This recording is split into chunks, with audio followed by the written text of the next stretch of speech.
Oh, hello, yes. Well, hot and sticky, isn't it? Yes, it's your typical English summer. They don't have these problems in Scotland, it's likely to rain. Wales, well, it's pretty much the same, it's likely to rain. Northern Ireland, yeah, likely to rain, but probably rather gorgeous. Anyway, yes, it's just us. Yeah, it's stuck here in the east. We don't get that Atlantic loveliness, do we? Anyway, today, yes.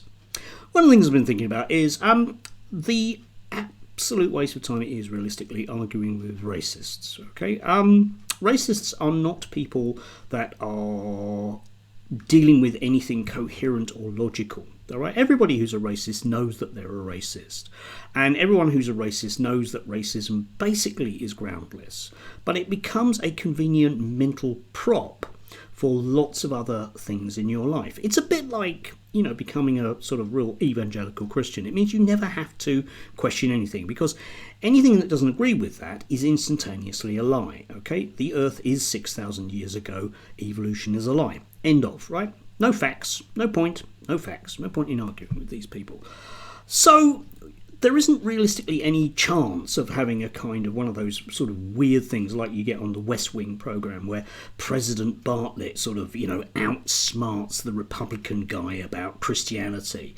Well, the Republican guy about Christianity will simply go back to their state, pass laws and say F you to the president. It's kind of the way that one works, realistically. That's reality, right?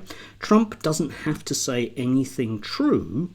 It doesn't matter anymore, because there are all of these kind of avenues whereby people will get their information. So most people who are casually racist, or perhaps not casually racist, will get their information from somewhere like GB News or various online grifters like Carl Benjamin, who has really ramped up the racist rhetoric. I noticed he was actually bitching yesterday because apparently YouTube have decided that his videos aren't suitable for children. Oh dear, that's going to hit his revenue stream, isn't it? Imagine not having access to vulnerable children, as Carl would no doubt say about someone like me as a teacher. But there we are, eh? Never mind, Carl. But people, when you bump into people, especially online, who are actually racist, that will come out with this stuff, they will always parrot the type of thing that Carl or Tommy or Nigel Farage or Lee Anderson have said, you Darren Grimes, etc., right, okay? Because they're saying it, so it must be true, right? Because it's there, and it's just a convenient prop. It provides them with a level of cover for their, as I say, know full well that their racism is basically abhorrent on a human level.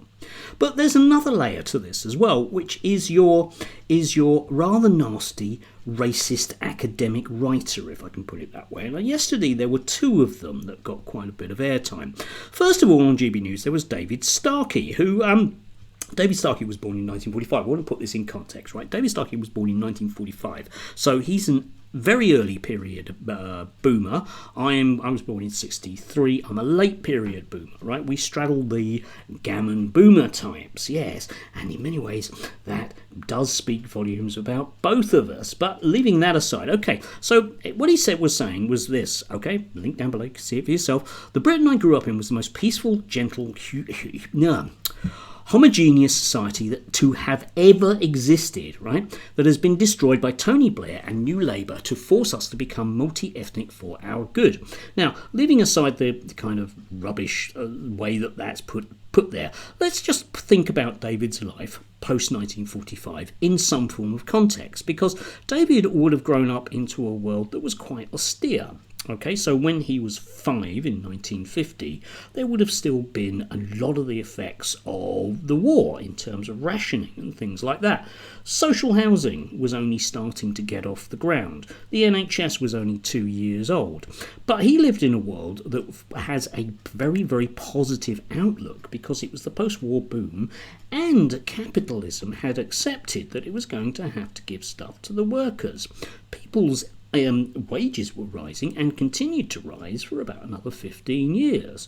That's kind of important. Now, when he was an actual young person, right, 1965, we would have had a fairly new force in society, which would have been people from the old empire coming here. Now, David can argue about peaceful, gentle, etc., but he's ignoring things like the Notting Hill race riot. He's ignoring things like the late 40s riots against Jews. For example, he's choosing, as a historian, to be very selective and picky, right?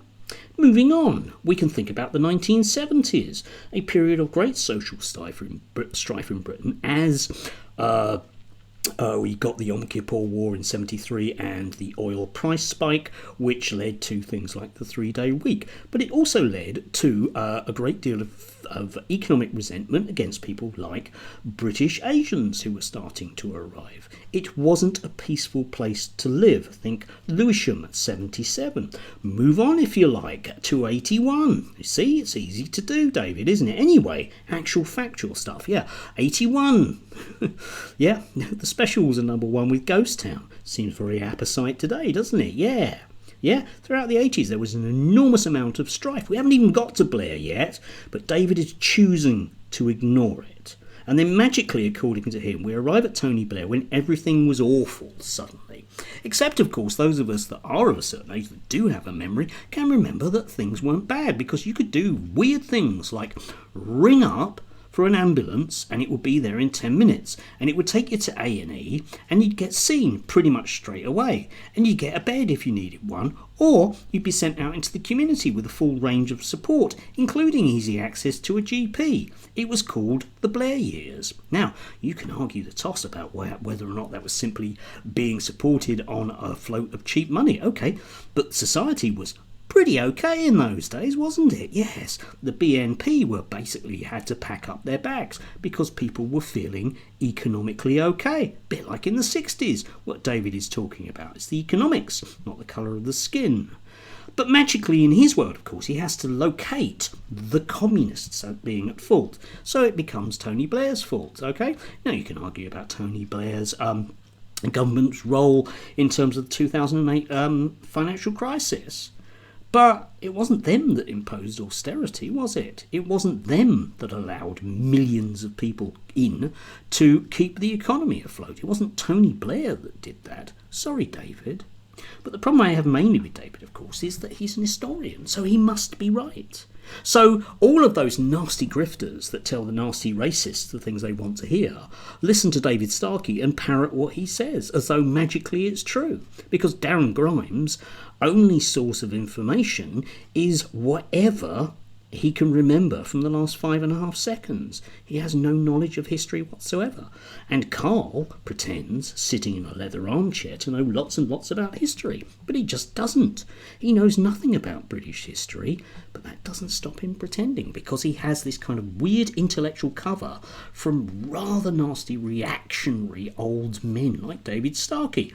And perhaps, moving on to other rather nasty reactionary old men, I force myself to actually watch Douglas Murray, which is painful for me on a physical level, okay? Talking to John Anderson, who is an Australian very right-wing politician. You'll notice the leather armchairs. Link down below, you can watch this video for yourself. But Douglas Murray in this comes out with some of the most appalling statements in terms of his desire. He's a man that lives in America, by the way. He's a globalist. Yeah, media elite globalist that jets in here to tell us how bad things are and then immediately leaves to go back to America, which is his home. Right? You can think about that whatever you want, but I know what I think about that. Mate, if you don't like it here, don't come back. But there we are. But this is just vitriolic, yeah? Vitriolic stuff against the new Labour government, because of course we can't have a Labour government. It's wrong. We have to have an extremely right-wing authoritarian conservative government, or we'll have some other very nasty authoritarian government. Those are the two choices you have.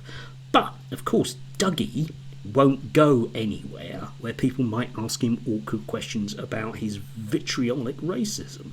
When was the last time you saw him on an actual news show? I mean, an actual news show.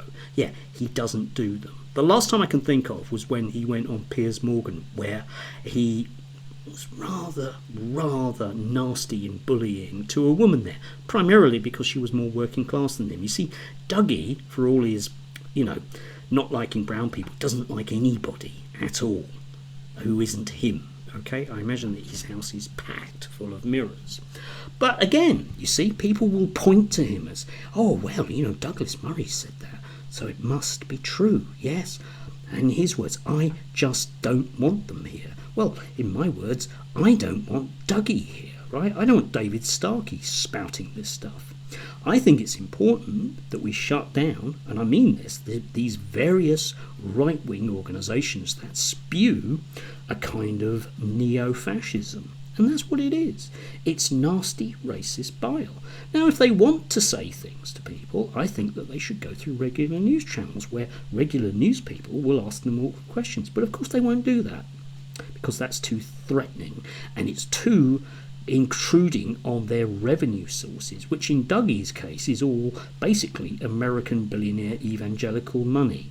Yeah? A bit like Carl, 14-year-old American Nazis, but Dougie's case, he gets to meet the important people that will fund people like him and the Tufton Street crew to spew this stuff, because after all, imagine how great the world would be if we just got rid of all the Muslims in the UK. Wouldn't it be great? It would be just like David Starkey said, and apparently there would be no downside to it. A bit like Brexit. Do you remember there was going to be no downside to Brexit?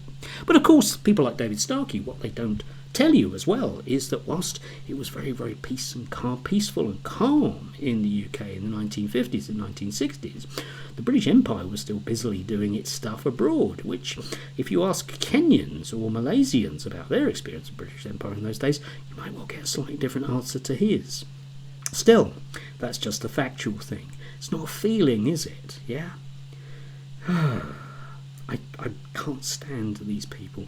I can't stand the leather armchairs that Carl and the rest of them sit in. Ben Shapiro's another one, leather armchairs. Oh, I'm an important intellectual. No, you're a shallow fascist. That's exactly what you are. And these people need to be forced out more into the open, because there is a definite sense of we need the sunlight to cleanse these people. All right, okay?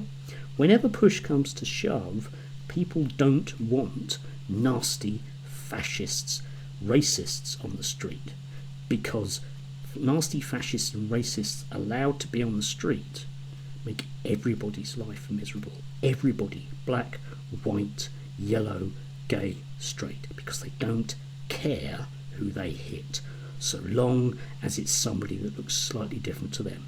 And as gay men, I think that David Starkey and Douglas Murray might want to watch their back, because they don't like gay people. They don't like middle-class ponces, as they put it. They ain't going to be a friend to Tommy Robinson, are they? Anyway, yes. I fall under the same category, of course, because I'm one of them communists. I'm not, but that doesn't matter, does it? Doesn't matter. It's the vibes. Anyway, do have a lovely weekend. Do have a lovely Saturday. Stay cool and, enjoy. Please do. Don't riot. Yeah.